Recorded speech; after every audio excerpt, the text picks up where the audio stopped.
ఈరోజు ఈ వీడియోలో గ్రీన్ మటర్ మునగ కర్రీ ఏ విధంగా తయారు చేయాలో తెలుసుకుందాం.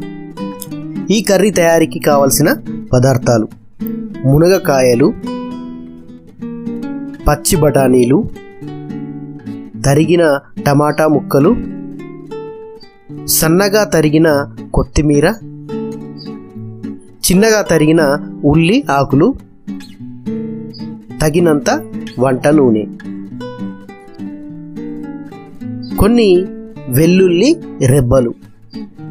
అన్నింటినీ తరిగి రెడీగా ఉంచుకోండి. ముందుగా స్టవ్ ఆన్ చేసి మునగకాయలను రెండుగా కట్ చేసి స్టవ్ పై ఉంచి కాల్చండి. మునగకాయలు పూర్తిగా మెత్తగా కాలే విధంగా మునగకాయలను కాల్చి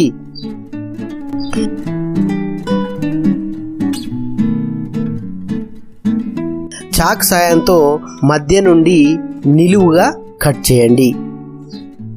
తర్వాత ఒక స్పూన్ సహాయంతో మునగకాయలోని విత్తనాలను, గుజ్జును తీసి ఒక ప్లేట్లో ఉంచుకోండి. ఇక్కడ ఒక విషయం గుర్తుంచుకోండి, మునగకాయలను మెత్తబడేలా కాల్చుకోవాలి. అప్పుడు మాత్రమే దానిలోని గుజ్జు బాగా తీయవచ్చు.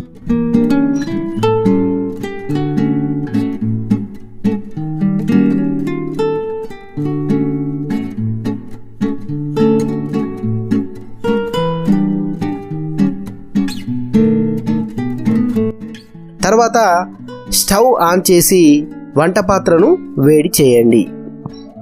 దానిలో తగినంత నూనె పోయండి. నూనె వేడెక్కిన తర్వాత జీలకర్ర వేయండి. వేగిన తర్వాత వెల్లుల్లి పేస్ట్ వేయండి. బాగా కలిపి పచ్చి మిర్చి ముక్కలను వేయండి.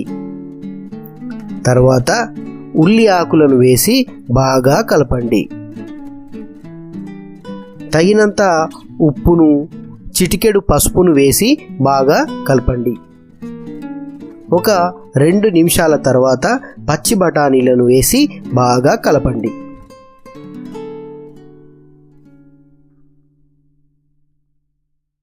ఒక మూతను పాత్రపై ఉంచండి.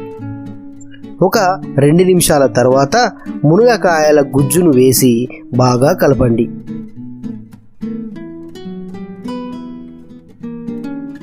కొంచెం ఉప్పును కూడా యాడ్ చేసి బాగా కలుపుకోండి. తర్వాత తరిగి పెట్టుకున్న టమాటా ముక్కలను వేసి బాగా కలుపుకోండి. పాత్రపై మూతను ఉంచి దానిపై కొన్ని నీటిని పోయండి. ఈ విధంగా తయారవుతుంది. దానిలో కొంచెం మిర్చి పౌడర్ వేయండి. బాగా కలిపి తర్వాత మూతలోని నీటిలో కొంత నీటిని పోయండి. తర్వాత మూత ఉంచి 2 నిమిషాల తర్వాత చిన్నగా తరిగిన కొత్తిమీర వేయండి. అంతే, టేస్టీ హెల్తీ డిష్ రెడీ అవుతుంది.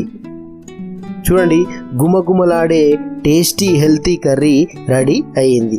ఈ కర్రీని చపాతీతో కానీ రైస్తో కానీ తీసుకోవచ్చు. ఈ కర్రీని మీరు ఇంట్లో ట్రై చేసి ఎలా ఉందో కమెంట్ రూపంలో తెలియచేయండి. ఈ వీడియో మీకు నచ్చినట్లయితే లైక్ చేయండి, సబ్స్క్రైబ్ చేయండి. పక్కనే ఉన్న బెల్ ఐకాన్ను ట్యాప్ చేసి పెట్టుకోండి. ఇలాంటి మంచి మంచి వీడియోస్ అందరికంటే ముందుగా మీరే చూడొచ్చు. Thank you.